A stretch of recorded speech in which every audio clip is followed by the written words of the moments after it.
Vous allez nous parler d'un livre qui recense les 1000 albums qu'il faut avoir écoutés dans sa vie. Exactement. Et dans ces 1000 albums, il y a certainement vos préférés. Exactement. 1000 albums incontournables, c'est signé Thomas Pawlowski. Alors, on va regarder ensemble cette encyclopédie. C'est dans l'ordre chronologique. 60 années d'albums phares. On va commencer avec ça, par exemple. Un album d'Aretha Franklin. Oh là, oui. Impossible de passer à côté de Respect dans les années 60. Les années 60, je vous le dis, c'est aussi les Beatles, le fameux album Sgt. Pepper. On a aussi Barbara en France qui nous chante « Dis quand reviendras-tu ». Et si je vous parle d'un duo mythique en France aussi, duo mythique, album mythique, 69, non, 69 années érotiques. Gainsbourg et Jane Birkin, on les regarde. Et que les dieux les bénissent jusqu'en 70. 69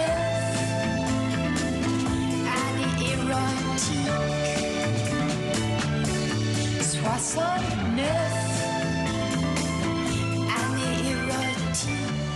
Année érotique. Sympa, ça vieillit bien. Ah, ça vieillit parfaitement bien. Ça ne vieillit pas du tout d'ailleurs même, comme nous. Dans les années 70, on a de belles chansons d'amour et des titres pour danser. Oui, 1972, Michel Fugain et le Big Bazar qui nous chantent une belle histoire. Fait comme l'oiseau. On a Queen qui révolutionne le rock avec Bohemian Rhapsody, ça fait des souvenirs. Françoise Hardy qui nous bouleverse avec son message personnel. Et si je vous dis Eurovision 74, ils sont 4, des Suédois. Waterloo, Waterloo, c'est aussi le nom de leur album. Eurovision, et ils sont passés à la télé française, regardez.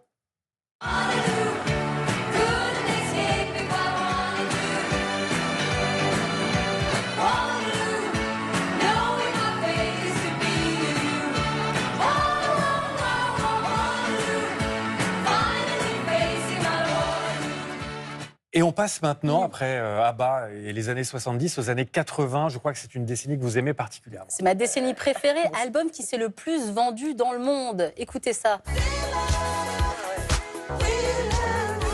70 millions d'albums vendus dans le monde avec d'autres tubes, Beat It, Billie Jean.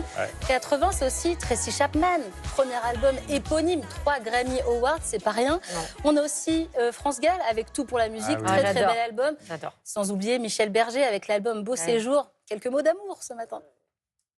Je t'envoie comme un papillon à une étoile. Quelques mots d'amour. Je t'envoie mes images. Je t'envoie mon décor. Je t'envoie mes sourires des jours où je me sens plus fort. Ça non plus, ça ne vieillit pas. Ça ne vieillit pas les années 80, mais c'était bien les années 90 aussi. La BO de Bodyguard, Whitney Houston, s'il vous plaît. Ça, c'est des très très bons souvenirs. Allez-y. Voilà. We'll always love you. On a aussi Bachung avec son Osée Joséphine. Osée Joséphine. Vous n'allez pas tout les faire. Allez, on continue. Désenchantés de Mylène Farmer. Non, je n'ai pas ça. Tout est chaos. Voilà. Et là, on a à côté tous mes idéaux démos. J'arrive à l'album préféré de Samuel, Céline Dion. Avec 12 millions d'albums vendus, album francophone le plus vendu dans le monde. Petite archive acoustique avec Jean-Jacques Goldman, regardez. N'allez pas commencer à tirer, à toucher.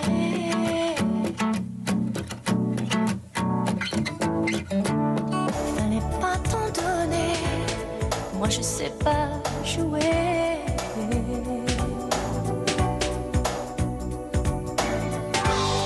On me dit qu'aujourd'hui,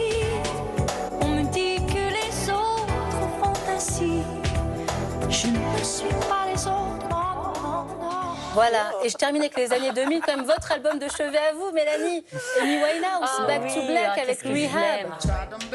Amy Winehouse qui nous a réveillé la soul dans les années 2000. Si vous voulez briller à Noël, c'est ce livre qu'il vous faut, les 1000 albums incontournables. Thomas Pawlowski.